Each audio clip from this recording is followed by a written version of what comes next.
When you think supply chain, what comes to mind? Probably boxes, right? Trucks, container ships, the whole logistics dance. But that's really only half the story. Behind every single product, every service we use, there's another chain, a human one. Today we're going to peel back the layers to find this hidden human supply chain, one where the cargo isn't boxes, but risk. And believe me, understanding it, well, it changes everything. Kind of sounds like a trick question, doesn't it?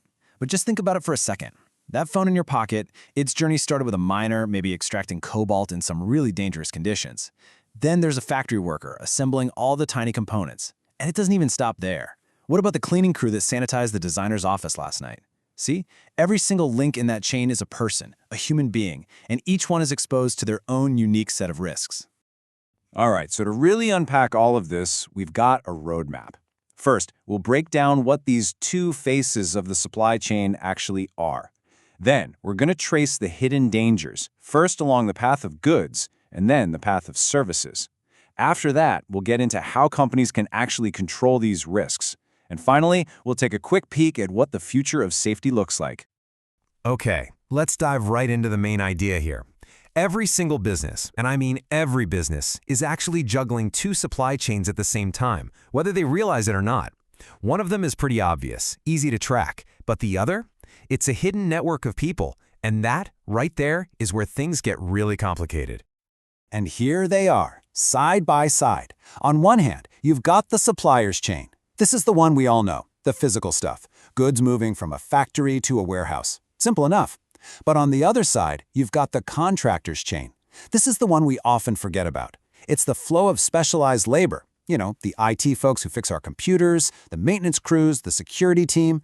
Totally different flows, and each one comes with its own set of hidden dangers. So let's start with that first path, the one for goods. The biggest challenge here, the one thing that defines it, is distance. We're not talking about risks happening in the next room. Nope. These are dangers buried in factories and mines thousands of miles away, completely out of sight and usually out of mind. And each of these steps has a name. It's called a tier. So your direct supplier, that's tier 1. But what about their supplier? That's tier 2. And it keeps going. The chain can get incredibly deep, creating this massive tangled web that's almost impossible to fully map out. And right there, that's the heart of the problem. The company at the very end of the line, they have a relationship with their direct supplier, sure. But what about the company that supplies them? Or the one before that? Suddenly, that connection to the person literally digging the raw materials out of the ground, it's just gone. And that's where accountability completely falls apart. So what are these invisible risks we're talking about? Well, it could be anything. It could be poorly labeled chemicals showing up with incomplete safety info, or just massive communication breakdowns about how to handle materials safely. And then, of course, you've got the huge ethical landmines. We're talking unsafe factories, child labor. And this is a huge deal now because of something called ESG. That's environmental, social, and governance. Investors and customers are demanding more transparency. Companies aren't just being judged on their profits anymore. They're being judged on the safety and ethics of their entire supply chain, whether they can see it or not. Okay, so we've talked about risks that are a world away. Now let's pivot. Let's talk about the dangers that are happening right under our noses. This is the path of services, where the risks aren't hidden by distance. They're just hiding in plain sight. We're talking about the contractor's chain. Just think about it. The construction crew renovating the office next door, the technician who comes to fix the air conditioning, the person who cleans the building every night. They are all absolutely vital links in this service supply chain. And yep, just like the goods chain, this one has layers too. You've got the main contractor, then they hire a subcontractor, who might hire a sub-subcontractor. With every single layer you add, the lines of communication and, more importantly, responsibility just get fuzzier and fuzzier. It begs the question, right? Who's actually responsible for safety when the work is 4 layers deep? And the risks here? They're immediate. They're personal. You could have a contractor's team with a really, let's say, relaxed safety culture working right next to your own highly trained employees. And that's when you get these things called interaction risks. Picture this. One team is welding, sending sparks flying, right near another team that's handling flammable materials. It's a total recipe for disaster, and it's all happening in the exact same space. All right, so we've laid out the problems in both chains. The big question now is, what do we do about it? I mean, how can anyone possibly get a handle on all these risks? This is where we shift gears from just being aware of the problem to actually doing something about it. So here's the thing. The strategies for each chain are totally different. You can't use the same playbook for both. For that long-distance suppliers chain, your power lies in procurement.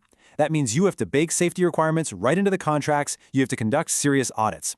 But for the contractors on your own site, the key is strong day-to-day management. We're talking about things like checking a contractor's safety record before they even step foot on your property.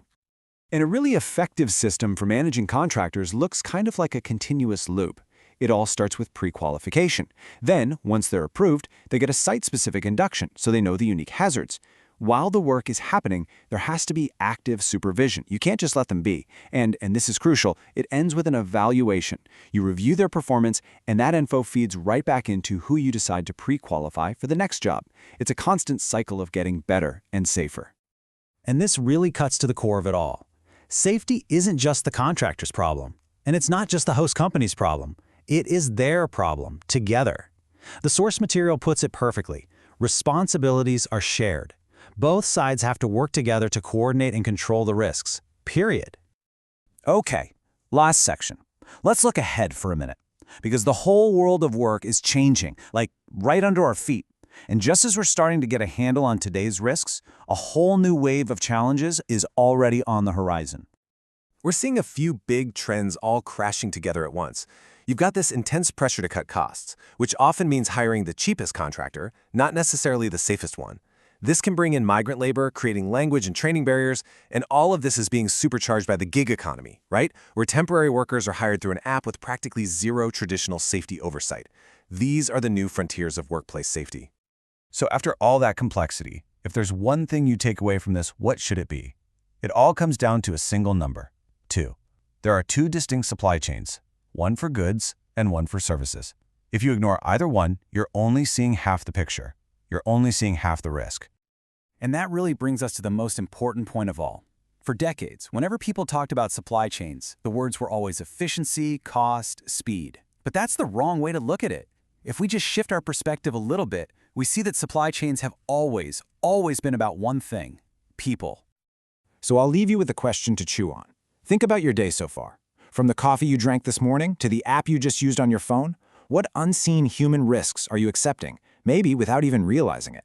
It's a pretty powerful thought, and once you start asking it, you'll see the world around you in a whole new light.